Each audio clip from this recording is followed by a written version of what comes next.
Good morning, good morning, good morning to each and every single one of you. Welcome to training this morning, and I'm going to jump right into it. What I want to talk about this morning with each and every single one of you is closing. And I know a lot of you this is an area that we all, I believe, can improve in.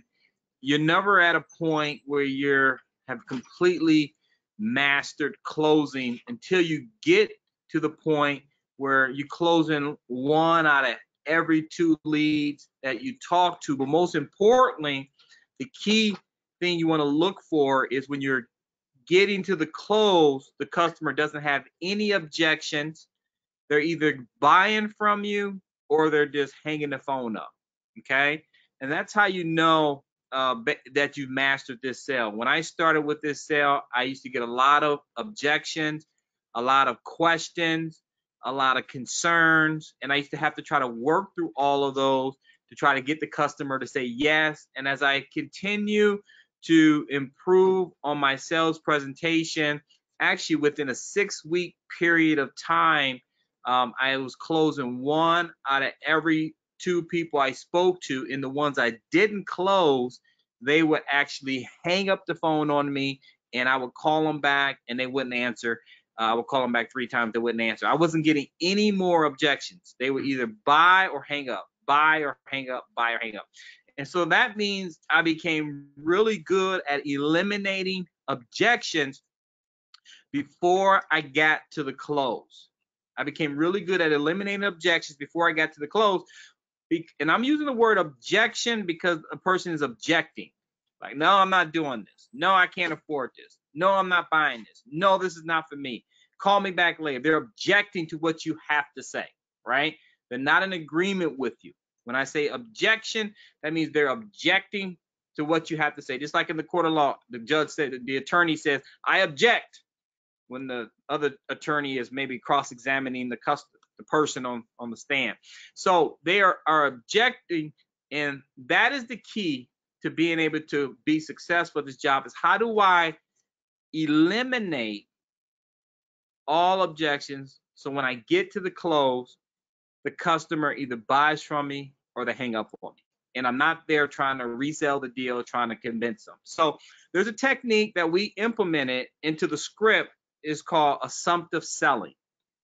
Okay, assuming the sale. Okay, and you see it in a lot of different areas in the script. But the point behind the assumptive selling is to get the customer to object. Okay, we want them to object. We want them to say, no, no, I'm not doing this. No, no, wait a minute. We want that to get out on the table, because it's much easier to handle that than if they object after you've given them the rates. So the rates, the rates are the leverage, because everybody wants a quote. So the rates are the leverage that you currently have. Okay, so you want to get all concerns, all objections out on the table before you give them any rates. Okay, so then once you give them the rates, it's all about if I can afford it or not. That, right? It's not about I need to shop around. It's not about I want to think about it. It's not about I need to talk to my wife. It's not about let me sleep on it for a couple of days. You want to get all of that cleared up before you give the customer the rate. So I want to talk about how do you clear that up, okay? Now, when you're assuming the sale, the most powerful way to assume the sale is to tie it to a story. A story. And why is a story so important? It's because all our customers watch the news for the most part. And their whole life, the news is great at telling stories, by the way. They captivate the audience with these amazing stories and energy, and you just like, wow, wow, wow. You know, that me at least. So a story is the best form of driving home a point. It connects with the customer the best. So before you assume the sale and have the customer say, yes, I like to tie it into a story about something I've experienced or something maybe that they have shared with me that they have experienced. And this is why the fact-finding section is so important. And let me make this point up. You can't successfully assume the sale in the first page or until after you've done the fact-finding section, okay? The first page is alpha call control. Vince created that, Vincenzo Spampanato, alpha, but other known as call control. That's the first page, okay? It's just call control to get into the call and get into the fact-finding section to gain information. The fact-finding section blah, blah, blah, is where you gain information. And then after that, you can start assuming the sale because you gain credibility and you have a better chance of them agreeing with you when you try to assume the sale. So I wanted to point that out. But the best way to assume the sale is around a story that something you have experienced, better yet, something they have shared with you, okay? Because it makes it real, it makes it living, it makes it vivid, okay? And the story can be tied to something around family, health, or death, okay? Those are the three most powerful topics that you want to tie your story to get the customer to agree with you that today is the best day to get this taken care of, okay? So let me give you an example. I like to personally, and I'm going to show you two examples here. The first one is me sharing the story and assuming the sale.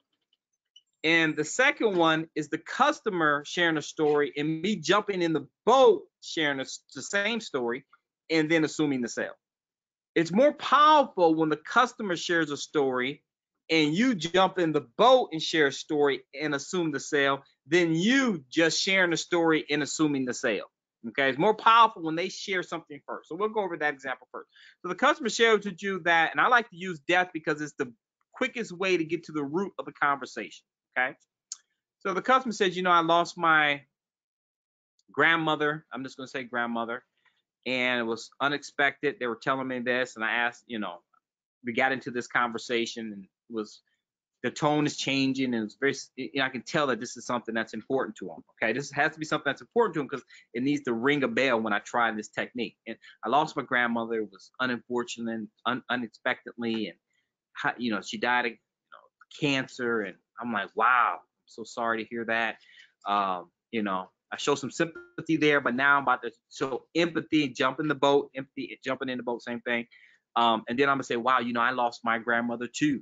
Here's the empathy. I lost my grandmother too, and I tell the story behind how I lost it. And the more details you can put into that story, the more live and more vivid it becomes, and the more connected you get to the customer. The details creates the connection, right? I lost my grandmother too. I remember the day I was sitting in my favorite chair. She actually died sitting in her favorite chair next to her candy jar.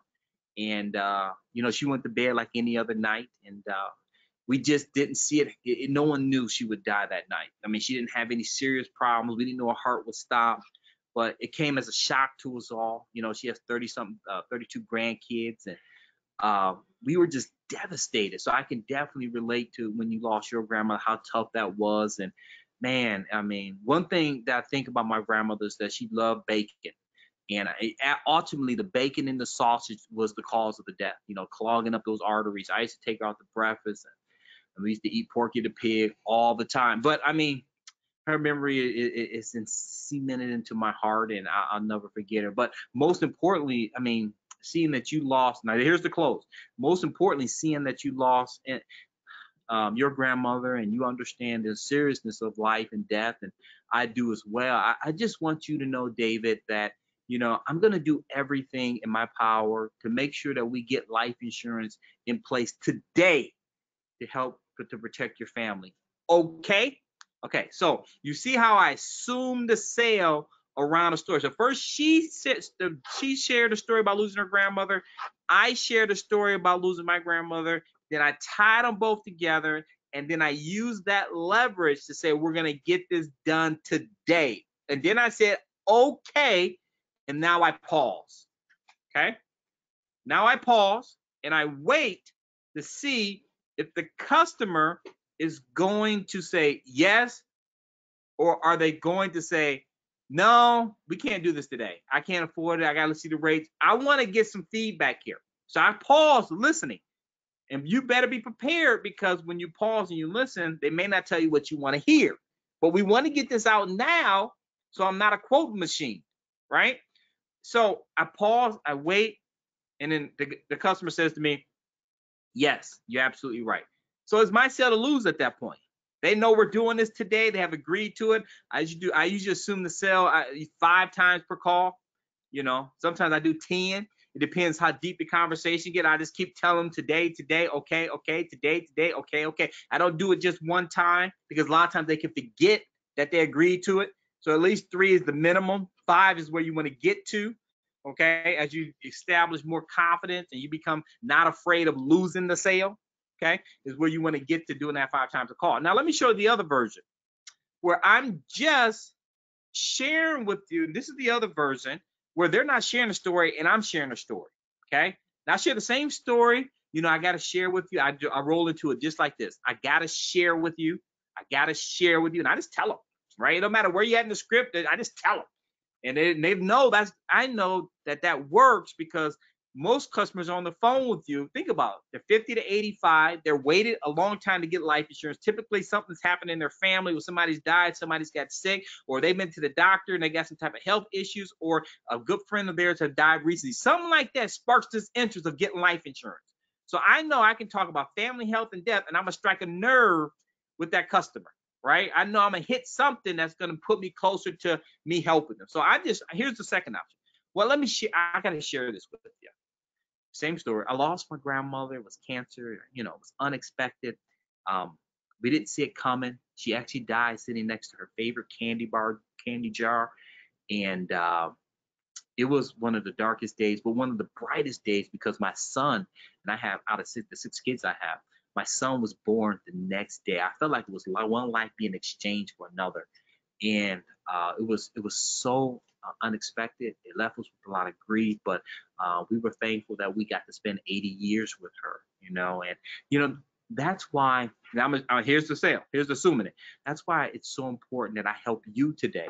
I understand how death can come so suddenly, and I just want you to know, David, that I'm going to do everything in my power to make sure we get you some coverage in place today, okay? Now, and then you wait for the response. Now, here's another example where I'm sharing a story, and I want to put this in there, and then I'm bringing them along into the story, right? I'm sharing a story, and I'm bringing them along. When I'm selling, I'm only sharing stories about death, okay? Because that gets to the root of people, and it creates the most sales, and that's usually why people are on the phone with you. Many of you have experience at the end of a call. You say, what made you buy this insurance today? And they start telling you all these stories about all these people that they lost and all these situations. The whole call never talked about it. But so you learn that this is why people buy burial life insurance, right? They buy it because they know one day they're going to leave here. They're not buying it because, they want to make their family rich. They're buying it because one day they are going to meet the end of their day. So here's another example with me sharing a story, pulling the customer into the story, and then assuming the sale, okay? Sharing the story, pulling the customer in, and assuming the sale. So I'm going to show you that, and I'm going to talk to you how do you handle the response of the customer if they don't agree with you, okay? So, and then we're going to talk about this again tomorrow. We're going to go to the next level. So this is a 2-day thing we got going on here with closing. First, we start with assuming the sale. So now I'm about to share a story, pull the customer in, and then assume the sale. So I share the same story. I need to share this with you. I lost my grandmother. It was unexpected. A lot of times the customer's sitting there and they don't know why you're sharing it with them. They're just sitting there looking like, why is he telling me this? But soon enough, they're going to know, okay? And that's the best element of surprise you can give them. I need to share this with you. I lost my grandmother. It was so unexpected. I mean, she was sitting in her favorite chair, next to her favorite candy bowl. These are vivid. I'm just giving you vivid so people can visualize it. Her in the chair, candy bowl. Wow. My uncle had just dropped her off after a long day. They love to eat bacon. He took her to breakfast that morning. She had her favorite, 2 eggs, scrambled medium, hash browns, toast, 4 pieces of bacon, 6 pieces of sausage. I mean, she didn't have that many bacon. But anyways, you put a little humor into it. because I'm trying to engage you, but she didn't have that much bacon and sausage. But so, and it was unfortunate that she died, but her heart stopped. And at the end of the day, it was the bacon and the sausage that did it. Um, it was so unfortunate, but it left an impression on me because she lived for the others. She had a heart to serve. She loved people, had a heart to serve, and she was always concerned about everybody else's well-being. Now hear me bringing them in. Watch this. Have you ever lost someone that you loved and cared about? Now you're bringing them along. So that's the give and take technique as well. To give something, to take something, right? So I'm implementing that technique. I'm gonna bring them along. So now they feel like, wow, he shared. Now I'm gonna open up and share. This is money right here, baby. And then you bring them along, and they start sharing with you. You're like, wow, man, wow, you're strong. You start encouraging them. Wow, you're strong. You went through that and handled that adversity. I mean, because they are strong. They did go through something. They did handle that adversity. And then when they get done, you say, wow, you know what? I'm so thankful you shared that with me because you understand. Here's the close. You understand what I'm talking about. You can relate to what I'm saying.